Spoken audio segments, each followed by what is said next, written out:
قرآن مقدس کے مختصر سے خلاصے کے اعتبار سے مکمل ہوئے۔ چھٹے پارے کے دو حصے ہیں۔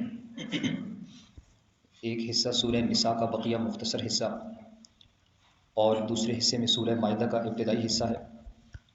سورہ نساء کے بقیہ حصے میں اللہ تعالیٰ نے 3 باتیں ارشاد فرمائی ہیں۔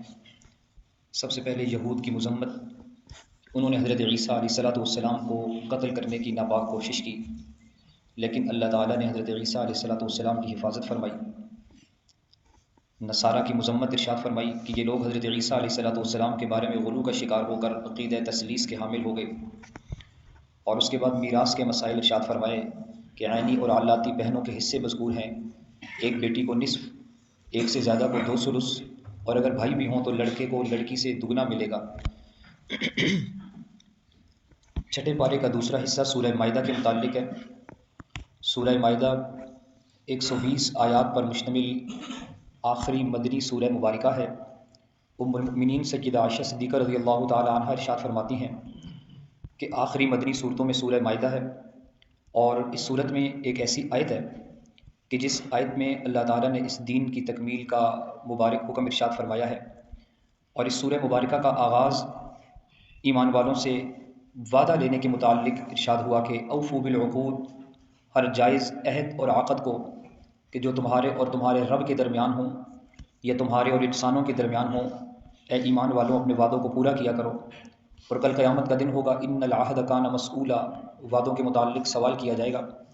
ایک روایت میں نبی کریم صلی اللہ علیہ وسلم نے ارشاد فرمایا کہ اس شخص کا کوئی ایمان ہی نہیں ہے جس کے اعمال میں وعدوں سے وفا نہیں ہے، جو وعدوں کا پاس نہیں رکھتا اس کا کوئی ایمان نہیں۔ مسیلمہ کذاب نے نبی کریم صلی اللہ علیہ وسلم کو خط لکھا اور کہنے لگا کہ میرے ساتھ ایک وعدہ کریں کہ جب تک آپ حیات ظاہری میں ہیں آپ نبی ہیں، اور جب آپ کا وصال ہو جائے تو میں نبی ہوں، یا پھر یہ وعدہ کریں کہ آدھے عرب کے آپ نبی اور آدھے عرب کا میں نبی معاذ اللہ۔ اس کے خط پر نبی کریم صلی اللہ علیہ وسلم نے جو جواب لکھا تو فرمایا کہ میں تو اللہ کا رسول ہوں جبکہ تو کذاب ہے، جھوٹا ہے۔ جب نبی کریم صلی اللہ علیہ وسلم نے خط میں کذاب کا لفظ لکھا تو فرمانے لگے کہ کون لے کر جائے گا یہ خط اس کے دربار میں۔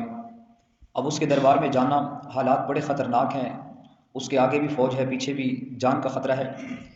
ایک صحابی سر پر ٹوکرا رکھ کر مدینہ کی گلیوں میں کھجوریں بیچا کرتے تھے۔ وہ 11-12 بچوں کے باپ تھے، جسمانی طور پر بھی کمزور تھے۔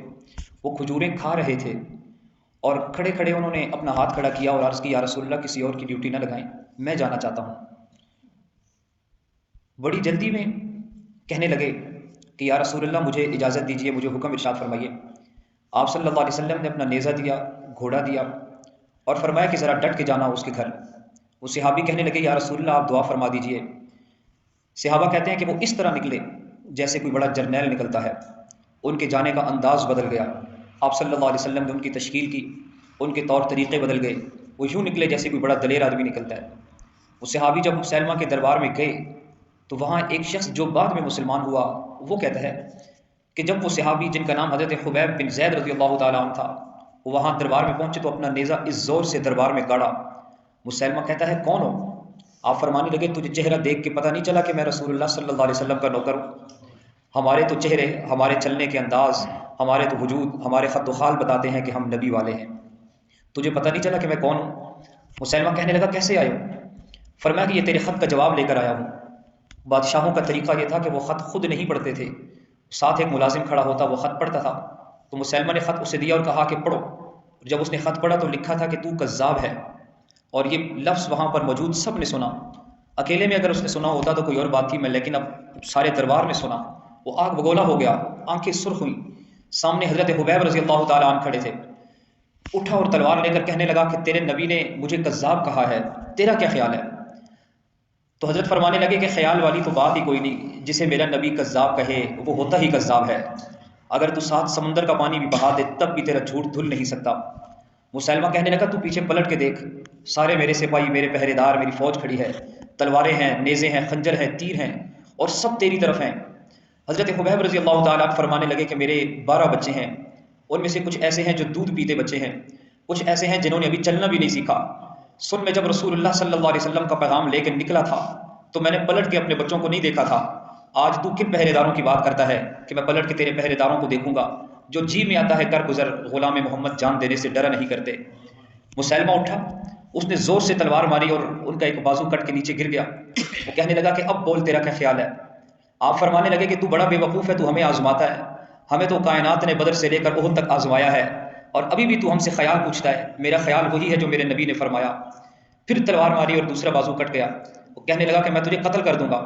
آپ فرمانے لگے تو بڑا نادان ہے، تو ان کو ڈراتا ہے جو فجر کی نماز پڑھ کے دعاؤں میں سب سے پہلے شہادت کی دعا مانگا کرتے ہیں، جو کرنا ہے تو کر گزر۔ اس نے تلوار گردن پہ رکھی اور کہنے لگا کہ میں تیری گردن کاٹ دوں گا۔ حضرت فرمانے لگے کاٹتا کیوں نہیں ہے؟ وہ روایت کرنے والا کہتا ہے کہ اس کے ہاتھ کانپتے تھے، تلوار چلائی، آخر گردن کٹی، ادھر گردن کٹی اور وجود نیچے گرا۔ مدینہ میں رسول کریم صلی اللہ علیہ وسلم کی آنکھوں میں آنسو تیر آئے۔ اصحاب پیغمبر نے پوچھا یا رسول اللہ کیا ہوا؟ فرمایا کہ میرا حبیب شہید ہو گیا ہے اور اس کا خون کے قطرے، جسم کے قطرے زمین پر گرنے سے پہلے پہلے میرے رب نے جنت کے سارے دروازے اس کے لیے کھول دیے ہیں۔ یہ ہے وعدے کی وفا۔ سورہ مائدہ شروع ہو رہی ہے یا ایھا الذین آمنوا اوفوا بالعقود، اپنے وعدوں کو پورا کرو۔ لوگوں کے ساتھ وعدے ہیں، لوگوں کے اپنے رب کے ساتھ وعدے ہیں، تعلقات ہیں، معاملات ہیں، ایفاء عہد ہے۔ کچھ وعدے ہیں جب ہم ملازم ہوتے ہیں تو ہم ایک ایگریمنٹ کرتے ہیں، ان سے وعدہ کرتے ہیں کہ یہ ٹائم ہمارا ڈیوٹی کا ہوگا، اس میں ہم آپ کے ملازم ہیں۔ ان وعدوں میں وفا کرنا یہ ایمان کا حصہ ہے۔ سورہ مائدہ میں دوسری چیز جو اللہ تعالیٰ نے ارشاد فرمائی وہ حرام چیزیں ہیں۔ فرمایا کہ بہنے والا خون، خنزیر کا گوشت اور جسے غیر اللہ کے نام پر ذبح کیا گیا وہ ہر وہ چیز حرام ہے۔ تیسری چیز سورہ مائدہ میں جو ارشاد فرمائی وہ طہارت، وضو، تیمم اور غسل کے مسائل۔ اور پھر اس کے بعد حابیل اور قابیل کا قصہ کہ قابیل نے حابیل کو قتل کر دیا تھا، اور قتل اور چوری کے احکامات بھی ارشاد فرمائے، اور کائنات کا پہلا قتل جو ہوا جس کی داستان اللہ تعالیٰ نے سورہ مائدہ میں ارشاد فرمائی۔ پھر اس کے بعد یہود و نصارہ کی مذمت کہ یہ لوگ خود کو اللہ تعالیٰ کا بیٹا کہتے ہیں، حالانکہ ان پر اللہ کا عذاب بھی آتا ہے۔ نبی کریم صلی اللہ علیہ وسلم کو ان کی طرف سے جو سرکشیاں ہوئیں ان پر تسلی دی گئی، اور ایک بڑا اہم حکم اللہ تعالیٰ نے مسلمانوں کو ارشاد فرمایا یا ایھا الذین آمنوا لا تتخذوا اليہود والنصارى اولیاء، اے ایمان والو اپنی دوستی کے زینے ذرا سوچ سمجھ کے طے کرنا، دوست بنا کسے رہے ہو، تمہارا دوست کون ہے، تمہاری پہچان کون ہے، تمہارا تعارف کن لوگوں کے ساتھ ہے۔ فرمایا کہ کبھی بھی یہود و نصارہ کو، کفار کو اپنا دوست مت بنانا، ان سے محبت کے دعوے مت کرنا۔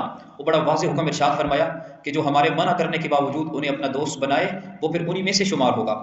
اور پھر اس کے بعد حضرت داؤد اور حضرت عیسیٰ علیہ السلام کی زبان سے اللہ تعالیٰ نے ان پر لعنت خداوندی برسائی ہے، اور فرمایا کہ سب سے آخر میں چھٹے سپارے کی آخری آیات میں اللہ تعالیٰ نے ارشاد فرمایا اے ایمان والو اس کائنات میں تمہارے سب سے خطرناک دشمن یہود و نصارہ ہیں، ہر وقت اللہ تعالیٰ سے پناہ مانگو، اپنے وعدوں کو پورا کرو، کل قیامت کا دن آنے والا ہے، ہم تم سے تمہارے وعدوں کی وفا کے متعلق سوال کریں گے۔ اللہ تعالیٰ سمجھنے اور عمل کی توفیق عطا فرمائے۔